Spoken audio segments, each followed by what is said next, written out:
Hi ಎಲ್ಲರಿಗೂ ನಮಸ್ಕಾರ. ಬನ್ನಿ ಆಸೆ ಸೀರಿಯಲ್ ಏನಾಗ್ತಾ ಇದೆ ಅಂತ ನೋಡಿಕೊಂಡು ಬರೋಣ. ಈ ಕಡೆ ಶ್ರುತಿ ಅಪ್ಪ ಅಮ್ಮ ಇಬ್ಬರು ಕೂಡ ಕಾರಲ್ಲಿ ಇಳಿದಿದ ತಕ್ಷಣ ಶಾಂತಿ ಅವ್ರನ್ನ ನೋಡಿಬಿಟ್ಟು ಅಯ್ಯೋ ಕೈಯಲ್ಲೆಲ್ಲ ಬ್ಯಾಗ್ ಹಿಡ್ಕೊಂಡು ಬಂದಿದ್ದಾರೆ, ಇದ್ರ ತುಂಬ ಒಡವೆ ಇರುತ್ತೆ ಅಂತ ಆಸೆ ಪಟ್ಕೊಂಡು ಅವಳು ಮೈ ತುಂಬ ಒಡವೆ ಹಾಕ್ಕೊಂಡಿದ್ದಾಳೆ ಅನ್ನೋ ಥರ ಕನಸೆಲ್ಲ ಕಾಣ್ತಾ ಇರ್ತಾಳೆ. ಅಯ್ಯೋ ಬೀಗ್ರೆ ಅಂತ ಶ್ರುತಿ ಅಮ್ಮ ಕರೆದಿದ ತಕ್ಷಣ ಅಯ್ಯೋ ಶ್ರುತಿ ಮದುವೆ ಆದಮೇಲೆ ಫಸ್ಟು ಟೈಮು ನೀವು ನಮ್ಮ ಮನೆಗೆ ಬರ್ತಾ ಇದ್ದೀರಾ, ಬನ್ನಿ ಬನ್ನಿ ಅಂತ ಕರಿತಾ ಇರ್ತಾಳೆ. ಅದನ್ನು ಅಲ್ಲೇ ಇರೋ ರಂಗನಾಥ್ ಕೂಡ ನೋಡ್ಬಿಡ್ತಾರೆ. ಅಯ್ಯೋ ಸರ್ ನೀವು ಬಂದಿದ್ದೀರಾ ಅಂತ ರಂಗನಾಥ್ ಕೂಡ ತುಂಬಾನೇ ಖುಷಿ ಪಡ್ತಾರೆ. ಅಯ್ಯೋ ಬೀಗ್ರೆ ಇದನ್ನ ನಂಬೋಕ್ ಆಗ್ತಾ ಇಲ್ಲ ನನ್ನ ಕೈಯಲ್ಲಿ, ಇದು ಕನ್ಸ ಅಂತ ಹೇಳಿದ ತಕ್ಷಣ ಅಯ್ಯೋ ಇದು ನಿಜವಾಗ್ಲೂ ನಾನು ಬಂದಿದ್ದೀನಿ ಅಂತ ಶ್ರುತಿ ಅಪ್ಪನೂ ಕೂಡ ಹೇಳ್ತಾರೆ.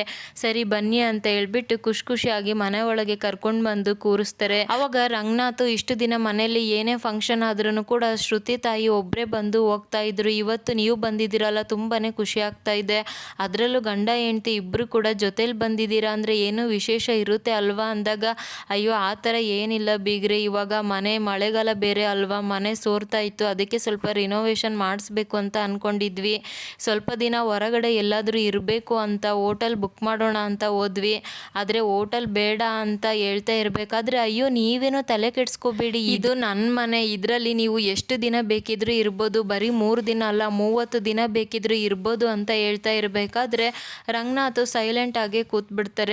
ಅಲ್ಲ ಕುಬೇರನೇ ಬಂದು ಮನೆಯಲ್ಲಿ ನೆಲೆಸ್ತೀನಿ ಅಂತ ಹೇಳಿದಾಗ ಯಾರಾದರೂ ಬೇಡ ಅಂತಾರ, ಎಲ್ಲ ನನ್ನ ಅದೃಷ್ಟ ಅಂತ ಶಾಂತಿ ಒಳಗೆ ಮಾತಾಡ್ಕೊಳ್ತಾ ಇರ್ತಾಳೆ. ಅದೇ ಟೈಮ್ಗೆ ಶ್ರುತಿ ಮತ್ತು ರವಿ ಇಬ್ಬರು ಕೂಡ ಬರ್ತಾರೆ.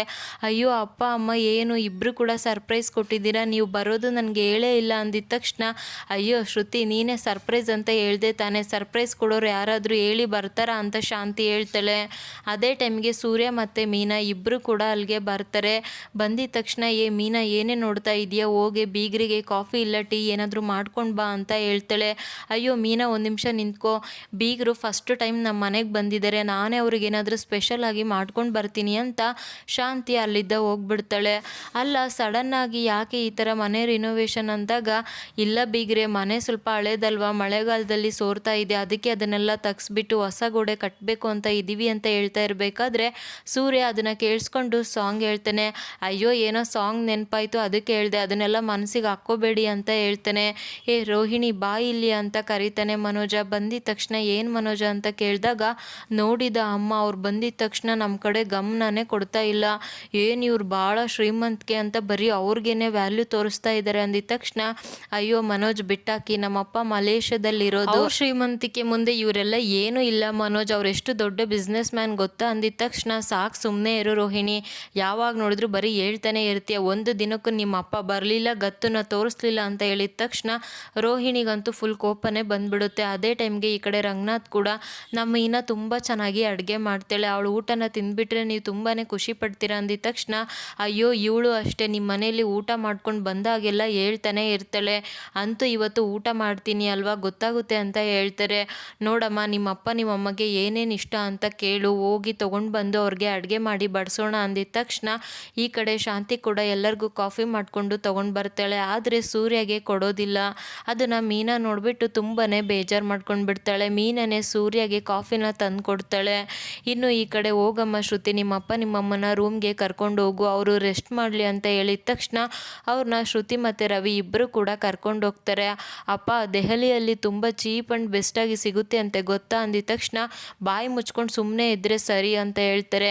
ಏನಿವಾಗ ಮನೆ ಬಿಟ್ಟು ಹೋಗ್ಲಾ ಅಂತ ಹೇಳಿದ ತಕ್ಷಣ ಬಾಯಿ ಮುಚ್ಕೊಂಡು ಒಳಗೆ ನಡೆಯೋ ಅಂತ ಬೈತಾರೆ. ಈ ಕಡೆ ಇನ್ನು ಮೀನಾ ಕೂಡ ಅಡುಗೆ ಮಾಡಿರ್ತಾಳೆ, ಎಲ್ಲರೂ ಊಟಕ್ಕೆ ಕೂತಿರ್ತಾರೆ. ಅದೇ ಟೈಮ್ಗೆ ಈ ಕಡೆ ಶ್ರುತಿ ಅಮ್ಮ ಕೂಡ ಅಲ್ಲ ಇಷ್ಟು ದಿನ ಆದ್ರೂ ನಾನು ರೋಹಿಣಿ ಅಪ್ಪನ ನೋಡೇ ಇಲ್ಲ, ಎತ್ತು ಮಗಳನ್ನ ನೋಡೋಕ್ಕೆ ಒಂದು ದಿನನೂ ಕೂಡ ಇಲ್ಲಿಗೆ ಬಂದೇ ಇಲ್ಲ, ಅದಕ್ಕೆ ಸಾಧ್ಯ ಅಂದಿದ ತಕ್ಷಣ ಅಯ್ಯೋ ಬೀಗ್ರೆ ಆ ಥರ ಏನಿಲ್ಲ, ಅವರಪ್ಪ ಯಾವಾಗಲೂ ಕೂಡ ರೋಹಿಣಿಗೆ ವಿಡಿಯೋ ಕಾಲ್ ಮಾಡ್ತಾನೆ ಇರ್ತಾರೆ, ರೋಹಿಣಿ ನೀನು ನಿಮ್ಮ ಅಪ್ಪಗೆ ವಿಡಿಯೋ ಕಾಲ್ ಮಾಡಮ್ಮ, ಬೀಗರು ಕೇಳ್ತಾ ಇದ್ದಾರೆ ನೋಡಬೇಕು ಅಂತ ಹೇಳು, ಬೇಗ ಕಾಲ್ ಮಾಡು ಅಂತ ಹೇಳಿದ ತಕ್ಷಣ ರೋಹಿಣಿಗಂತೂ ಫುಲ್ ಶಾಕ್ ಆಗುತ್ತೆ. ಹಾಗಿದ್ರೆ ರೋಹಿಣಿ ಮತ್ತೆ ಏನು ಮಾಡಿ ತಪ್ಪಿಸ್ಕೊಳ್ತಾಳೆ ಅಂತ ನೋಡಬೇಕು. ಇದಿಷ್ಟು ಇವತ್ತಿನ ಸಂಚಿಕೆ. Thank you so much every one.